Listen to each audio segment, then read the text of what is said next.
প্রিয় শিক্ষার্থী বন্ধুরা, সবাই কেমন আছো? আশা করছি আল্লাহর রহমতে ভালো আছো। আলহামদুলিল্লাহ, আমিও ভালো আছি। আজকে আমাদের টপিক হচ্ছে পার্টস অফ স্পিচের উপর adjective, verb, adverb. Parts of স্পিচের উপর এর আগে আমরা 3টি টিউটোরিয়াল দিয়েছিলাম। তারই ধারাবাহিকতায় আজকে লেকচার 4 নিয়ে ফিরে এলাম। যারা পূর্বের টিউটোরিয়ালটি দেখোনি, টিউটোরিয়ালগুলো আমাদের এর আগে 3টি টিউটোরিয়াল দেওয়া হয়েছিল। এগুলো যারা দেখোনি অবশ্যই দেখে নেবে, নইলে তোমাদের বুঝতে সমস্যা হবে। তো চলো শুরু করা যাক। যে সকল শব্দ নাউন এবং প্রোনাউন সম্পর্কে অতিরিক্ত তথ্য দেয় তাকে অ্যাডজেক্টিভ বলে। যে ওয়ার্ড দ্বারা দোষ, গুণ, অবস্থা, সংখ্যা, পরিমাণ ইত্যাদি প্রকাশ পায় তাকে অ্যাডজেক্টিভ বলে। অর্থাৎ অ্যাডজেক্টিভ নাউন এবং প্রোনাউনকে মডিফাই করে। মডিফাই হচ্ছে অতিরিক্ত তথ্য দেয়া, অতিরিক্ত তথ্য দেয়া। চলো এক্সাম্পলের মাধ্যমে আমরা বিষয়টি ক্লিয়ার করি। আচ্ছা, এক্সাম্পল হিসেবে তোমরা দেখো, he is a rich man, good, ill, too, much, many, some, little, enough. এখানে he is a rich man, এখানে আমরা যদি বলি সে একজন ধনী লোক, তো এখানে ম্যান শব্দটা কিন্তু আমাদের নাউন। আমরা যদি বলি সে কেমন লোক, উত্তর আসছে রিচ, অর্থাৎ ধনী, তাহলে আমাদের রিচ শব্দটা কি? অ্যাডজেক্টিভ।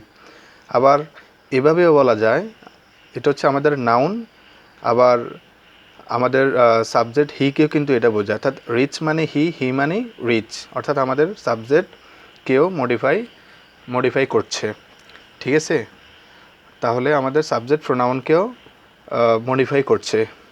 তাহলে আমরা রিচকে কি বলতে পারি? অ্যাডজেক্টিভ। এখানে দেখো, আমরা বলেছিলাম দোষ, গুণ, অর্থাৎ গুড দ্বারা ভালো, এটা অ্যাডজেক্টিভ। ইল দ্বারা তার অবস্থা, অসুস্থ, এটা অ্যাডজেক্টিভ। টু সংখ্যা, অ্যাডজেক্টিভ। মাছ পরিমাণ, মেনি পরিমাণ, সাম কিছু, এগুলো হচ্ছে অ্যাডজেক্টিভ। লিটল, এনাফ, এই শব্দগুলো হচ্ছে কি? অ্যাডজেক্টিভ। আচ্ছা, অ্যাডজেক্টিভ সেটার কিছু ট্রিক্স দেখে নাও। কোনো ওয়ার্ডের শেষে যদি সাফিক্স যোগে O US, L, able, ISH, and, Y, IC, less, ইব, ful, ate, IL, O R Y, ible, অর্থাৎ আইবিএলই, এগুলো যদি থাকে অবশ্যই আমরা কি বলবো? অ্যাডজেক্টিভ। তাহলে মোটামুটি তোমরা অ্যাডজেক্টিভ বুঝতে পেরেছ। এবার আসো আমরা ভার্ব নিয়ে কথা বলি। যে ওয়ার্ড দ্বারা কোনো কাজ করা বোঝায় তাকে ভার্ব বলে। যেমন they play football, he goes to school, I write a letter. এখানে প্লে, গোজ, রাইট এই তিনটি হচ্ছে ভার্ব। সাধারণত আমাদের সেন্টেন্স মেকিংয়ের সূত্রটা কি? Subject, verb, object. ওকে, ভার্বকে বলা হচ্ছে কোনো একটা সেন্টেন্সের প্রাণ। ঠিক আছে? অর্থাৎ ভার্ব ছাড়া সেন্টেন্স মেকিং সম্ভব হবে না।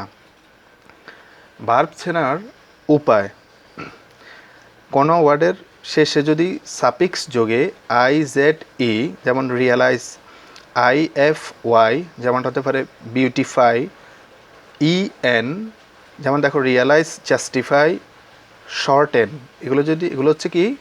ভার্ব। তাহলে তোমরা এই ট্রিক্সগুলো দেখে খুব সহজেই বুঝতে পারবে যে কোনগুলা ভার্ব, আর এই ট্রিক্সগুলো দেখে বুঝতে পারবে কোনগুলা মানে আমাদের অ্যাডজেক্টিভ চেনার কিছু ট্রিক্স। সুতরাং এগুলা মুখস্থ রাখার চেষ্টা করবে। এবার আসো অ্যাডভার্ব। চলো উদাহরণের মাধ্যমে অ্যাডভার্বকে নিয়ে আলোচনা করা যাক। অ্যাডভার্ব কাকে কাকে মডিফাই করে আমরা একটু বলে দিই। অ্যাডভার্ব ভার্বকে মডিফাই করে, অ্যাডভার্ব অ্যাডজেক্টিভকে মডিফাই করে, আবার প্রিপোজিশন কনজাংশনকে মডিফাই করে, অ্যাডভার্ব নিজেকে নিজেও মডিফাই করে, আবার পুরো একটা সেন্টেন্সকে অর্থাৎ কমপ্লিট সেন্টেন্সকে মডিফাই করতে পারে, অর্থাৎ অতিরিক্ত তথ্য দিতে পারে। আচ্ছা, এক্সাম্পলটা দেখো, হি ওয়াক্স স্লোলি, সে ধীরে ধীরে হাঁটে। তো আমাদের এই ওয়াক্স শব্দটা হচ্ছে ভার্ব। ভার্বকে যদি আমরা কখন, কোথায়, কিভাবে দ্বারা যদি প্রশ্ন করি, যে উত্তরটা আসবে সেটা হচ্ছে অ্যাডভার্ব। সে কিভাবে হাঁটে? ধীরে ধীরে, অর্থাৎ স্লোলি। এই স্লোলি শব্দটা হচ্ছে আমাদের অ্যাডভার্ব। আশা করছি বুঝতে পেরেছ। শি ইজ ভেরি বিউটিফুল, আমাদের এই বিউটিফুল শব্দটা হচ্ছে অ্যাডজেক্টিভ। ঠিক আছে, আমরা যদি বলি সে খুব সুন্দর, আমরা যদি বলি সে কেমন সুন্দর, তাহলে বলা হচ্ছে খুব ভেরি বিউটিফুল। তাহলে এই ভেরি শব্দটা কি আমাদের অ্যাডজেক্টিভ। ঠিক আছে, আমরা অ্যাডজেক্টিভকেও প্রশ্ন করতে পারি। The boy is very good, বালকটি খুব ভালো। তা আমরা অ্যাডজেক্টিভ যে গুড আছে, গুডকে যদি বলি সে কেমন ভালো, তাহলে আমরা তাহলে উত্তর আসছে খুব ভালো। এই যে অ্যাডজেক্টিভ সম্পর্কে যে তথ্যটা দিচ্ছে বা অ্যাডজেক্টিভকে মডিফাই করছে যেটি, সেটি হচ্ছে অ্যাডভার্ব। এখানেও অ্যাডজেক্টিভ বিউটিফুলকে মডিফাই করছে, যেটি ভেরি শব্দটি হচ্ছে অ্যাডভার্ব। তাহলে আমরা বুঝতে পেরেছি যে কিভাবে অ্যাডভার্ব মডিফাই করছে, অতিরিক্ত তথ্য দিচ্ছে। সাধারণত শব্দের শেষে এলওয়াই থাকলে আমরা কি বলবো? অ্যাডভার্ব হবে। কিছু ব্যতিক্রম তো থেকেই যায়। যেমনটা দেখো, costly, lovely, heavenly, holy, kingly, manly, truly, friendly, এগুলো হচ্ছে অ্যাডজেক্টিভ। ওকে, এগুলো হচ্ছে কি? অ্যাডজেক্টিভ। এগুলো হচ্ছে একটু ব্যতিক্রম, জাস্ট মুখস্থ রাখবে। এই ট্রিক্সটি খেয়াল করো। আমরা যে উপরে কথাগুলো বলছিলাম, ভার্বকে কখন হয়, মানে কখন, কোথায়, কীভাবে দ্বারা যদি আমরা প্রশ্ন করি, আমরা কি পাবো? অ্যাডভার্ব পাবো। আচ্ছা, নাউনের সাথে যখন এলওয়াই যুক্ত হবে তাকে আমরা কি বলবো? অ্যাডজেক্টিভ। ঠিক আছে, আবার অ্যাডজেক্টিভের সাথে যখন এলওয়াই যুক্ত হবে তাকে আমরা কি বলবো? অ্যাডভার্ব। এক্সাম্পল হিসেবে দেখো, নাইস। ঠিক আছে, নাইস হচ্ছে আমাদের অ্যাডজেক্টিভ, এলওয়াই যুক্ত হয়ে কি হয়ে গেছে? Adverb. Nicely, fairly, honestly, honest হচ্ছে আমাদের অ্যাডজেক্টিভ, এলওয়াই যুক্ত হয়ে গেছে adverb. Cleverly, happily, naturally, beautifully, দেখো এগুলো খুব সহজেই অ্যাডভার্ব হয়ে গেছে এলওয়াই যুক্ত হয়ে। তাহলে আমরা বুঝতে পারলাম নাউনের সাথে এলওয়াই যুক্ত হলে অ্যাডজেক্টিভ, আবার অ্যাডজেক্টিভের সাথে এলওয়াই যুক্ত হলে হয়ে যায় অ্যাডভার্ব। আশা করছি ট্রিক্সটি তোমাদের কাজে লাগবে। ঠিক আছে, তো আজকে আমাদের আলোচনা এতটুকু ছিল। আশা করছি তোমরা ইনশাল্লাহ বুঝতে পেরেছ।